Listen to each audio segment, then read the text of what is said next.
থেকেই শুরু করতে চাইছি। ভদ্র বেশি বড় বড়তা উঠি আসে জাগি পঞ্চসজ্জা হতে, লজ্জা শরম ত্যাগী জাতি প্রেম নাম ধরে প্রচন্ড অন্যায়, ধর্মের ভাষাতে চাহে বলের অন্যায়।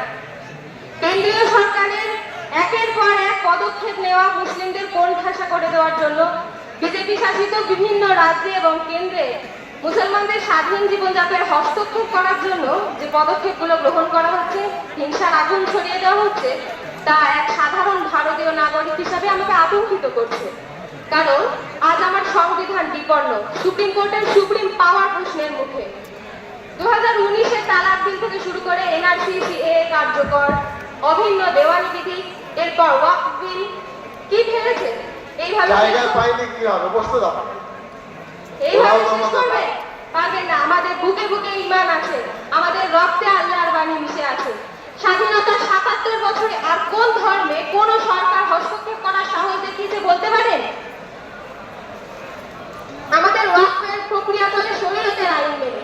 আপনারা কি জানেন যে এর উপর নিয়ন্ত্রণ কায়েম করবেন? কোন ধর্মের অভ্যন্তরীণ বিষয়ে হস্তক্ষেপ করার সাহস আপনাদেরকে কে দিয়েছে? গরিবের কল্যাণের অজুহাত দেখান, সরকারি সম্পত্তি বেসরকারি করে চলেন, লক্ষ লক্ষ টাকা কোটি কোটি টাকা ঋণ নিয়ে পালিয়ে যাওয়া চোরদের আড়াল করেন। তখন কোথায় থাকে গরিবের চিন্তা, কোথায় থাকে গরিবের কল্যাণ? লক্ষ টাকার জামা চশমা পরে আপনার মুখে মিঠা খাপ খায় না মোদিজি।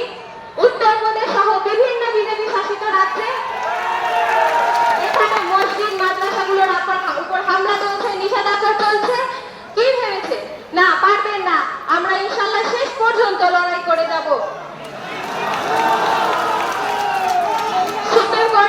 সুপ্রিম কোর্টের ঘোষণাকে পুরো আঙ্গুল দেখিয়ে আপনারা যেভাবে বুলডোজার চালিয়ে যাচ্ছেন, তাতে বোঝা যায় আপনারা কতটা অহংকারী। কিন্তু আমরাও ভারতীয়, লড়াই করে স্বাধীনতা ছিনিয়ে নেওয়ার অধিকার আমাদের রক্তে মিশে আছে। আমাদের পূর্বপুরুষরা দেখিয়ে গেছেন কিভাবে অধিকার আদায় করতে হয়। এক স্বাধীন দেশে ধর্মচর্চা, বাসস্থান, পোশাক, খাদ্য তালিকা, এমনকি জীবনটুকুর নিশ্চয়তা হারিয়ে যাচ্ছে।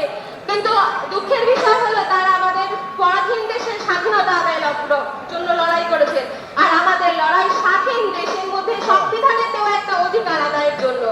তবে ভেবে রেখেন না, যা ইচ্ছা তাই করতে পারবেন। এই যে দীর্ঘশ্বাস হাওয়ায় মিলিয়ে যাবে না। কারণ রবীন্দ্রনাথ ঠাকুরই বলেছেন, স্বাধীনতাহীনতায় কে বাঁচিতে চায়? হে, কে বাঁচিতে চায়? আমাদের রব্বুল আলামিন কুরআন পাকে বলেছেন, ইন্নাহুম ইয়াকিদুনা কাইদা ওয়া আকিদু কাইদা, they are certainly planning but I am planning too। তাই সেই রবের উপর, কুরআন পাকের উপর বিশ্বাস রেখে আমাদের লড়াই ইনশাআল্লাহ চালিয়ে যাব। আমাদের নেতৃত্ববৃন্দের উপর বিশ্বাস রেখে, ভরসা রেখে, আমরা সেই একেবারে অন্ধ বিশ্বাস রেখে আমরা তার সংগঠিতভাবে এই লড়াই চালিয়ে যাবো ইনশাআল্লাহ। তারা উঠতে বললে উঠবো, বসতে বললো ব্যাস বসবো। যেমন উহুদের যুদ্ধ নবী পাক সাল্লাল্লাহু আলাইহি ওয়াসাল্লাম বলেছেন পাহাড়ের পিছনে থাকতে। অনেকেই বোঝেননি কেন, এবং আমাদের ওই ছোট্ট মস্তিষ্কে অনেক কিছুই বোঝা আসবে না। নেতৃবৃন্দ কেন আমাদেরকে এইভাবে বলছেন? এই কিছু কিছু সিদ্ধান্ত আমাদেরও বোঝা আসবে না, কিন্তু তাদের উপর অটুট বিশ্বাস রেখে আমরা আমাদের আন্দোলন চালিয়ে যাব। তাদেরই করা পথে আমরা চলবো ইনশাআল্লাহ তাআলা। আপনারা শুনলেন ওনাইসা ফকিহার আলোচনা।